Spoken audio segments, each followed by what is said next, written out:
It was Saturday evening around 5 o'clock, a 911 call reporting a stabbing on West Baltimore Street. Police later learned the victim was attacked nearby and made it as far as he could before he collapsed. We now know it was 27-year-old Larry Gaither who died at the hospital. His was the 300th murder this year in Baltimore City. We are so desensitized and traumatized at the same time, and that is a paralyzing combination. Erica Bridgeford is an inspirational speaker, a community activist, and a mediator. She heard about the Saturday evening killing, then the 301st, then the 302nd killing on Sunday night. She had had enough of the numbers. It feels insane to keep doing peace work when we live in such a culture of violence in the world. And so I needed those 300 people to uplift me and hold me up. And the only way I could do it is by knowing what their names were and connecting with their names. So she wrote each and every name down on this manila folder.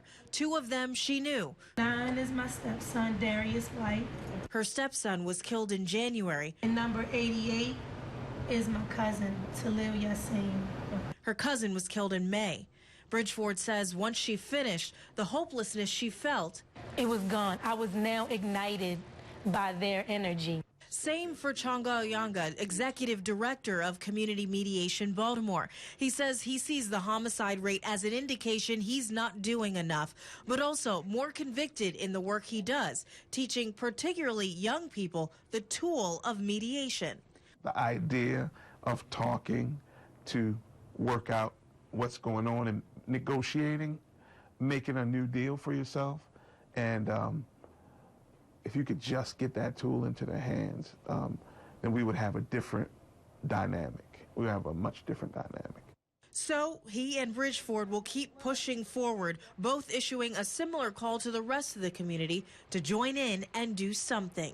It may be 100 years from now that people look back and won't be able to imagine 300 murders in Baltimore. Like, how were we ever living like that? They may not know our names, but they will be very thankful for what we are doing right now.